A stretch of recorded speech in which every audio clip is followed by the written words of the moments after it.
Bismillahirrahmanirrahim. Alhamdulillah, puji syukur kita haturkan kehadirat Allah Subhanahu wa taala. Di kesempatan pagi hari ini kembali kita melaksanakan kajian rutin dengan membaca buku fikih bermadhab. Dan insyaallah yang akan kita baca adalah masih berkaitan dengan kaidah dalam masalah taklid, yaitu kaidah yang kelima. Akan membahas tentang cara mengenal ulama yang boleh diambil pendapatnya, sehingga ketika kita mengikuti kenapa Anda mengikuti ulama A, kenapa Anda mengikuti ulama B, itu beralasan. Anda mengikuti itu sifatnya beralasan. Baik, bagi Bapak Ibu yang memiliki bukunya Fikih Bermadzhab, silahkan dibuka di halaman 246. Poin yang kelima berkaitan dengan bagaimana kita menggunakan standar untuk mengikuti seorang ulama. Yang kelima, cara mengenal ulama yang boleh diambil pendapatnya. Ada beberapa cara untuk mengenal mujtahid yang layak diikuti pendapatnya. Dr. Sa'ad Ats-Tsastri hafizahullah menyebutkan beberapa cara tersebut dalam bukunya At-Taqlid wa Ahkamuhu. Beliau menyebutkan yang pertama, mujtahid tersebut merupakan rujukan dalam memberikan fatwa oleh para ulama di sekitarnya. Sehingga ketika ada seorang ulama yang ulama ini menjadi rujukan bagi ulama yang lain, ulama ini menjadi rujukan bagi ulama yang lain yang ada di sekitarnya, maka bisa kita pahami berarti memang beliau adalah orang yang diakui keilmuannya. Termasuk diantaranya adalah fatwanya yang banyak tersebar di kalangan ulama dan mereka tidak mengingkarinya.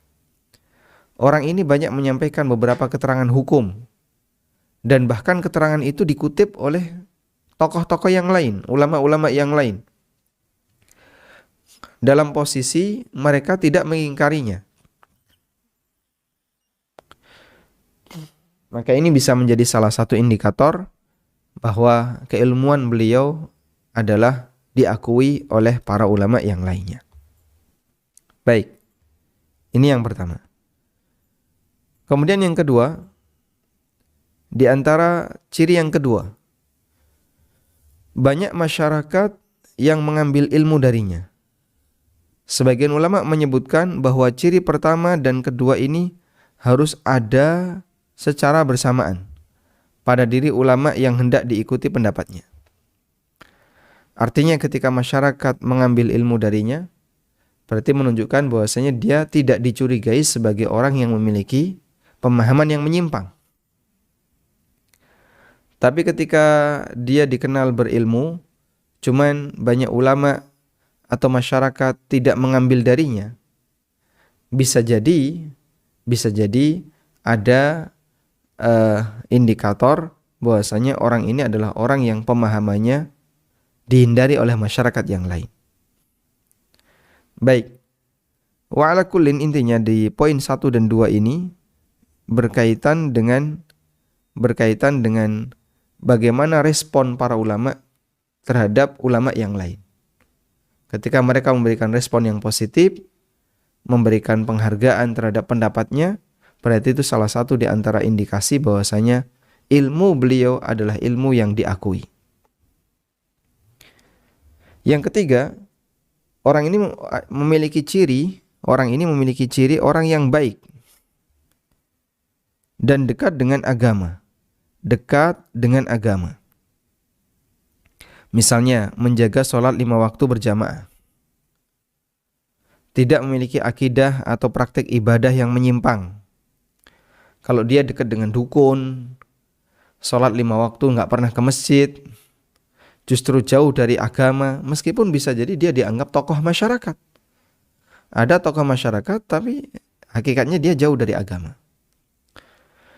Kemudian dia juga menjaga kehormatan dalam berinteraksi dengan lawan jenis. Kita bisa lihat terkadang ada tokoh masyarakat, tapi dengan lawan jenis plak-plek ya. Kadang salaman, kadang bahkan membuka praktek pengobatan, terus nyuruh orang buka jilbab. Serta bukan orang yang suka berbuat atau membuat masalah di masyarakat. Kalau dia tokoh masyarakat, tapi ternyata dia suka membuat masalah di masyarakat, maka ilmunya bisa jadi termasuk di antara orang yang ilmunya tidak layak untuk diambil, tidak layak untuk diikuti. Baik, membuat masalah di sini tentu saja bukan berarti karena beda agama atau beda prinsip. Kok kamu prinsipnya kayak gini, masyarakat kamu kayak gini, akhirnya dianggap membuat masalah, bukan karena itu.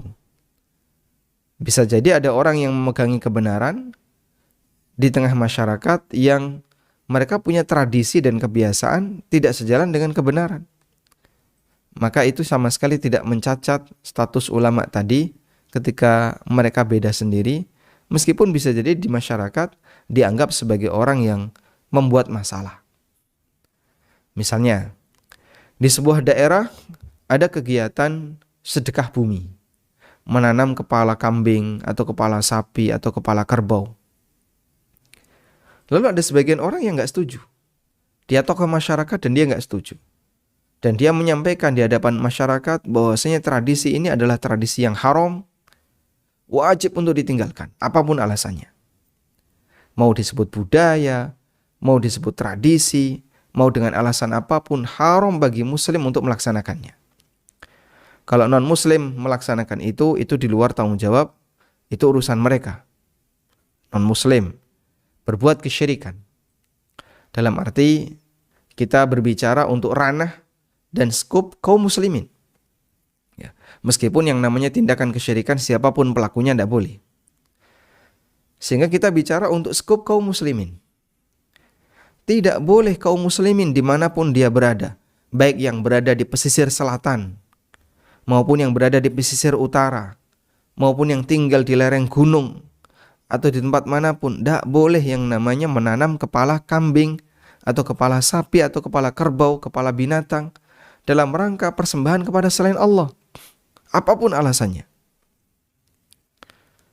Lalu kemudian ada orang yang mendakwahkan ini di tengah masyarakat. Dalam posisi masyarakatnya, masyarakat tersebut adalah orang-orang yang dia masih melakukan praktek kesyirikan. Maka bisa jadi dia dianggap orang yang membuat masalah karena melarang masyarakat berbuat kesyirikan. Apakah nilai ulamanya jadi jatuh gara-gara kemudian dia menentang tradisi syirik yang dilakukan oleh masyarakat? Jawabannya sama sekali tidak. Kaum muslimin yang kami hormati, dimanapun Anda berada, apapun latar belakang Anda, ormas maupun partai, semua tindakan mengubur kepala-kepala binatang dengan tujuan untuk persembahan kepada siapapun adalah perbuatan kesyirikan, dosa yang sangat besar, waliyadzubillah, bisa mengantarkan pelakunya untuk kekal di neraka, waliyadzubillah. Ya, apapun alasannya. Saya kemarin sempat mendatangi sebuah daerah yang dekat dengan pantai selatan. Lalu ada salah seorang lurah yang beliau alhamdulillah cukup dekat dengan agama.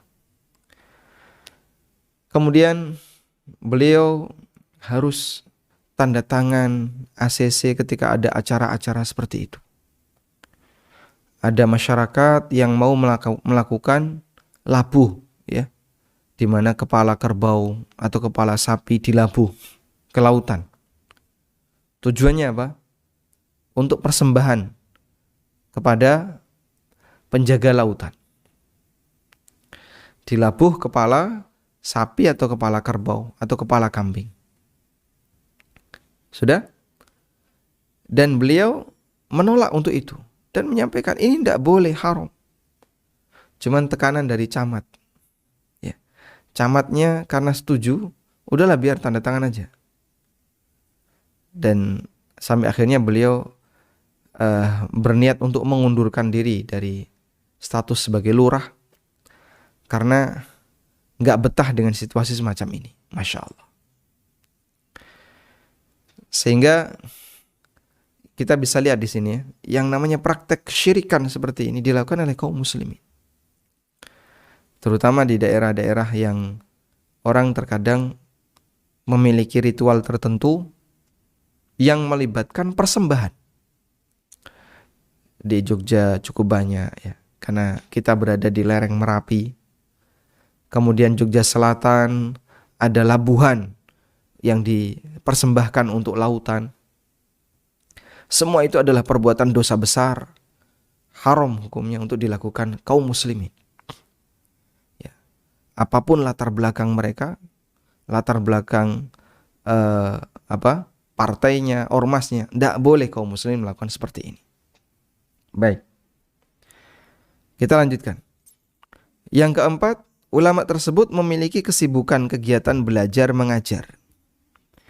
Bisa jadi ini merupakan ciri yang paling menonjol untuk bisa disebut sebagai orang alim. Karena seseorang akan senantiasa menjadi alim selama dia mau belajar. Sebab seperti yang kita tahu ya, ada sebagian tokoh masyarakat namun kegiatannya bukan belajar mengajar. Tapi kegiatannya apa, Pak? Membuka praktek pengobatan alternatif. Sehingga kita tidak pernah saksikan orang ini belajar, membaca buku, atau kemudian mendengarkan kajian yang berbahasa Arab. Kita tidak pernah menyaksikan itu. Terus kegiatan dia apa? Dia itu membuka praktek pengobatan. Ya memang dia punya kemampuan membuat raja-raja. Dia buat raja-raja. Lalu dia buat tulisan-tulisan apa, begitu ya, untuk dijadikan sebagai jimat. Kemudian sehari-hari dia ngapain? Ya kadang kemudian kumpul sama teman-temannya. Kadang acaranya nggak jelas. Sehingga tidak diketahui orang ini adalah orang yang punya kegiatan belajar mengajar. Maka berarti orang ini bukan termasuk di antara orang alim yang layak untuk diambil ilmunya, dan ketika tidak layak diambil ilmunya, maka kita tidak boleh taklid kepadanya. Dan saya menjumpai beberapa orang yang dia tidak punya kegiatan belajar mengajar, meskipun dia dianggap tokoh dan dia membuka praktek pengobatan alternatif, tapi dia tidak punya kemampuan belajar mengajar. Baik, lalu dari mana ilmunya? Ya memang tidak punya ilmu. Tapi kenapa dia dianggap tokoh? Karena dia membuka pengobatan alternatif. Sehingga ketika dia bicara masalah agama, kelihatan sekali ngawurnya. Dan itu kadang nongol di TV. Masya Allah.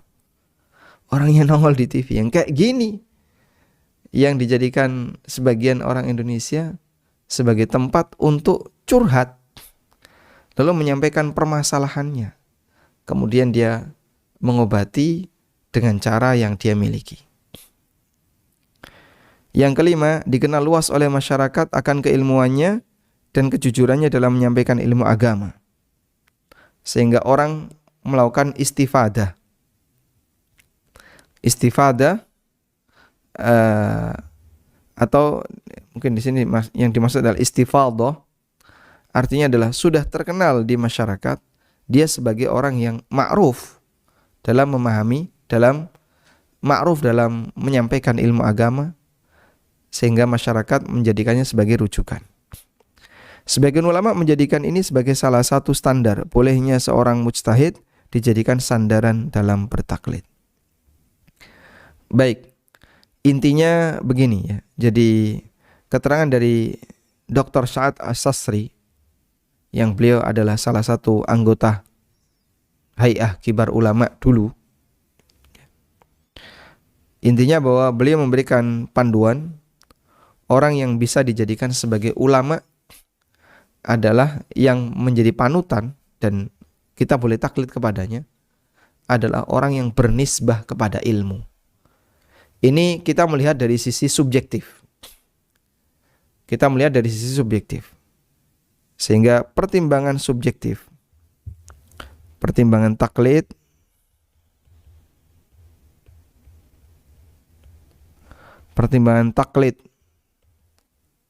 itu ada dua. Yang pertama adalah pertimbangan objektif. Ini dengan melihat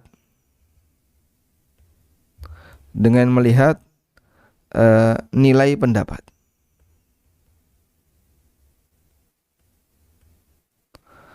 Atau kesesuaian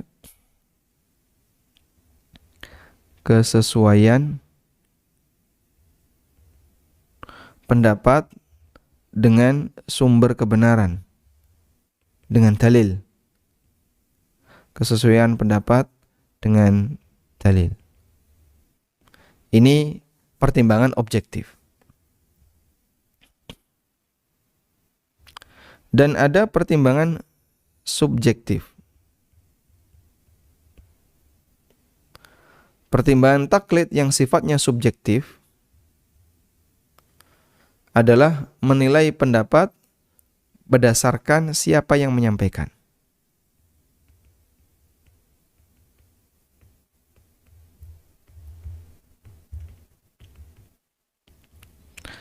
Ketika seseorang tidak bisa menggunakan standar objektif, saya mau mengikuti, saya mau taklid.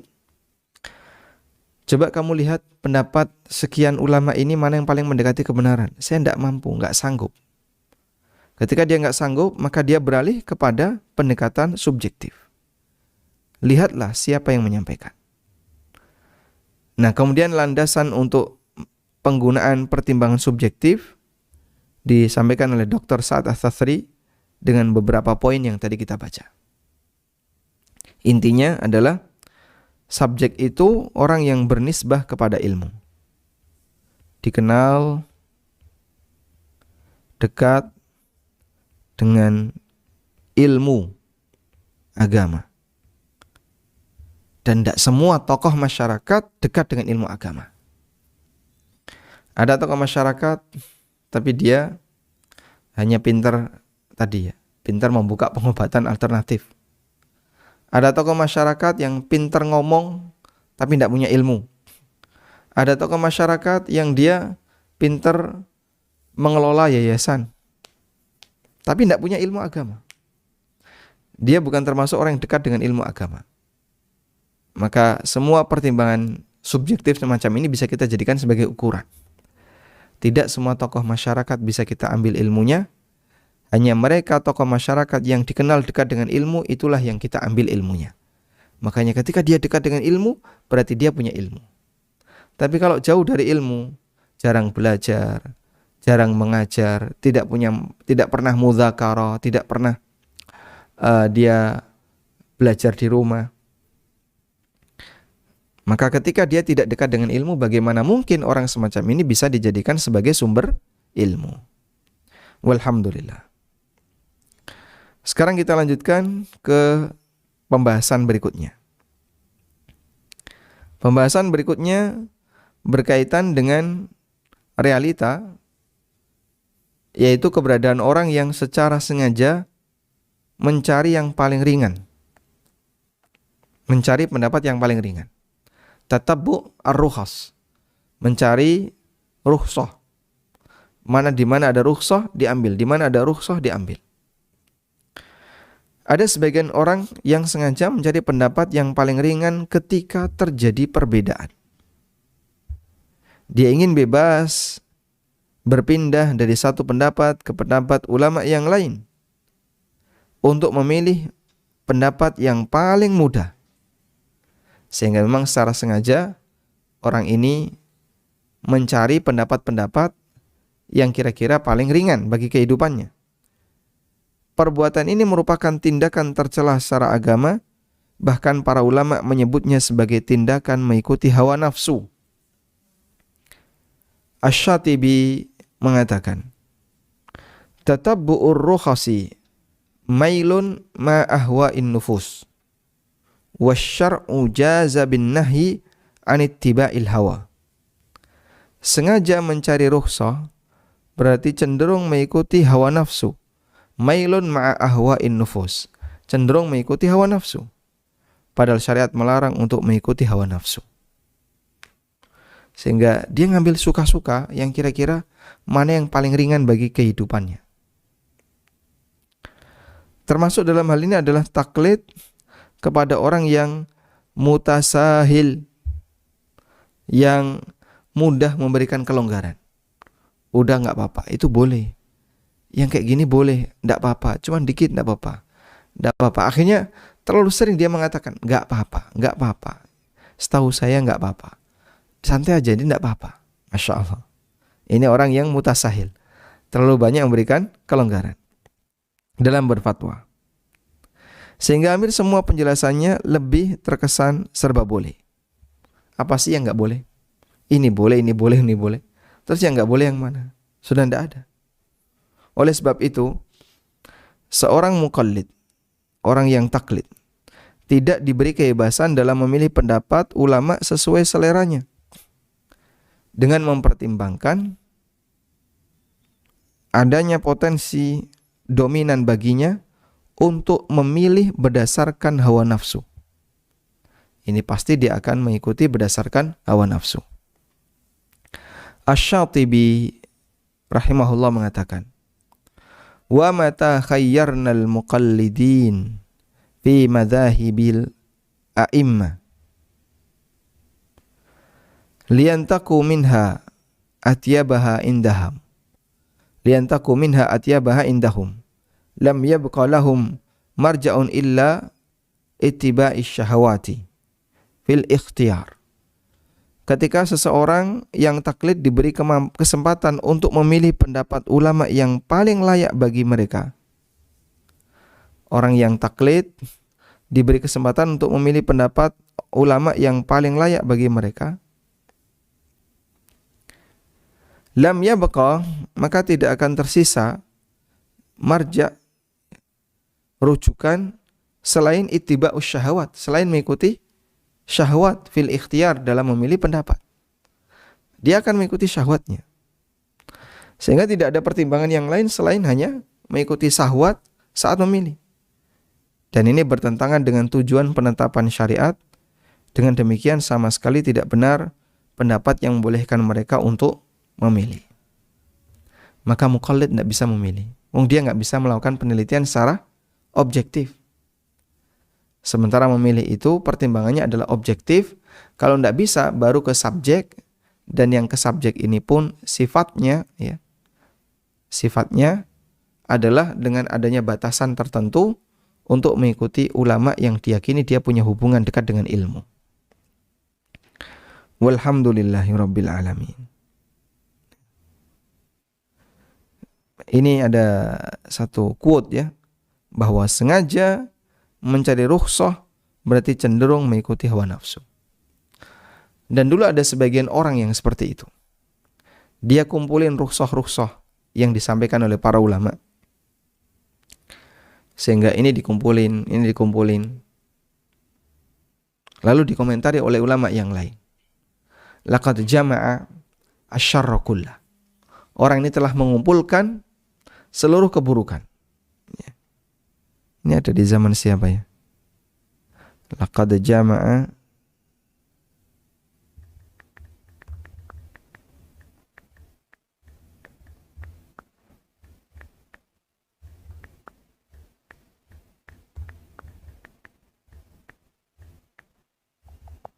Tayyib.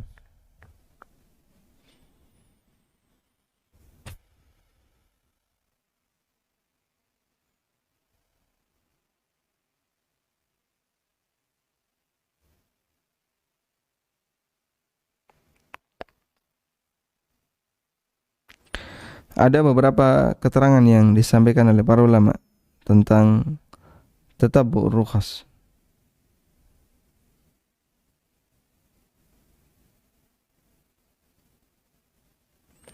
Qala adz-Dzahabi